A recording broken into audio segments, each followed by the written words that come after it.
आज बात करते हैं हिंदी साहित्य के एक ऐसे महाकवि की जिनका जीवन दुखों का सागर था, लेकिन जिनकी कलम ने क्रांति ला दी। सूर्यकांत त्रिपाठी, जिन्हें हम सब निराला के नाम से जानते हैं। और ये जो एक लाइन है ना, दुखी जीवन की कथा रही, बस ये एक पंक्ति ही उनके पूरे जीवन और उनकी कला का सार बता देती है। तो ये मशहूर पंक्ति आई कहाँ से? ये ली गई है सरोज स्मृति से, जिसे हिंदी साहित्य के सबसे मार्मिक शोक गीतों में से एक माना जाता है।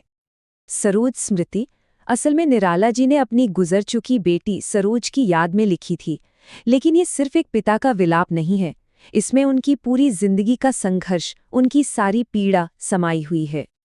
तो सवाल उठता है, कौन थे वो इंसान इस गहरे दुख के पीछे? देखिए, इस कविता को, उनकी कला को सच में समझना है तो पहले उनके जीवन को समझना होगा।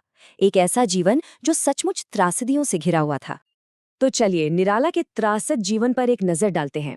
उनका जन्म 1898 में हुआ और कह सकते हैं कि जिंदगी ने शुरू से ही उनके बहुत इम्तिहान लिए। सोचकर देखिए, बचपन में ही माँ का साया उठ गया। 1918 में उनकी पत्नी, जिन्होंने उन्हें साहित्य से जोड़ा था, वो भी चली गई। और दुख यहीं नहीं रुका। इसकी ठीक बाद पिता, चाचा, चचेरे भाई एक एक करके सब बिछड़ते गए। और फिर उनकी बेटी सरोज का जाना, इस एक क्षति न तो उन्हें अंदर से तोड़कर ही रख दिया था। मतलब एक के बाद एक इतने बड़े सदमे जिसकी हम कल्पना भी नहीं कर सकते। और पूरी जिंदगी वो आर्थिक तंगी और पारिवारिक मुश्किलों से जूझते रहे।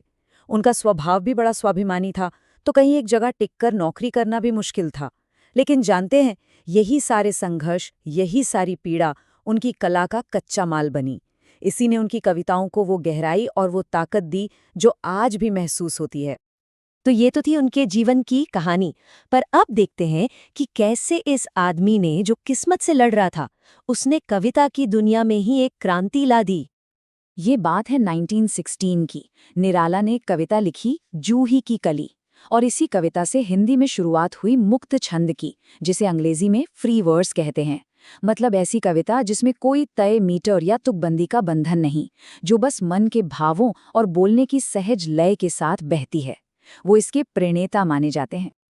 इसे ऐसे समझिए, एक तरफ थी पारंपरिक कविता जो छंद और तुकबंदी के कड़े नियमों में बंधी थी, और दूसरी तरफ निराला का मुक्त छंद आया, जिसमें कोई तय ढांचा नहीं था, जो सीधे भावना से चलता था। ये एक बहुत बड़ा बदलाव था। उन्होंने कविता को नियमों से आज़ाद कर दिया। लेकिन निराला का काव्य संसार सिर्फ मुक्त छंद तक ही सीमित नहीं था। अरे, उनकी दुनिया तो बहुत बड़ी और विविध थी। उनकी रचनाओं की लिस्ट देखिए जरा। परिमल, गीतिका, अनामिका और भी कितनी सारी। एक तरफ राम की शक्ति पूजा जैसा महाकाव्य लिखा, तो दूसरी तरफ छोटे छोटे गीत और गजलें भी लिखीं।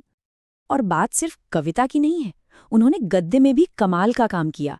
उनकी कहानियां और उनका मशहूर उपन्यास बिल्लेश्वर बकरियां, ये सब दिखाता है कि वो सिर्फ फॉर्म में ही नहीं, बल्कि अलग अलग जॉनर्स में भी कितने माहिर थे।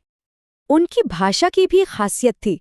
कहीं वो एकदम संस्कृत से भरी हुई क्लिष्ट भाषा का इस्तेमाल करते थे, तो कहीं बिल्कुल आम बोलचाल की सरल जुबान में लिख देते थे। मतलब जैसा भाव वैसी भाषा। सब कुछ कविता के मतलब और उसकी आत्मा पर निर्भर करता था।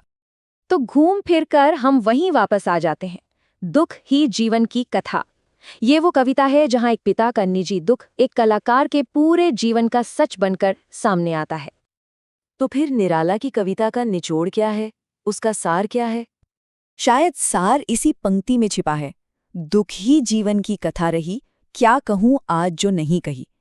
शायद यही कि उनका जो दुख से भरा जीवन था, वो महज एक कहानी नहीं थी, बल्कि वो स्याही थी जिससे उनकी पूरी कला लिखी गई।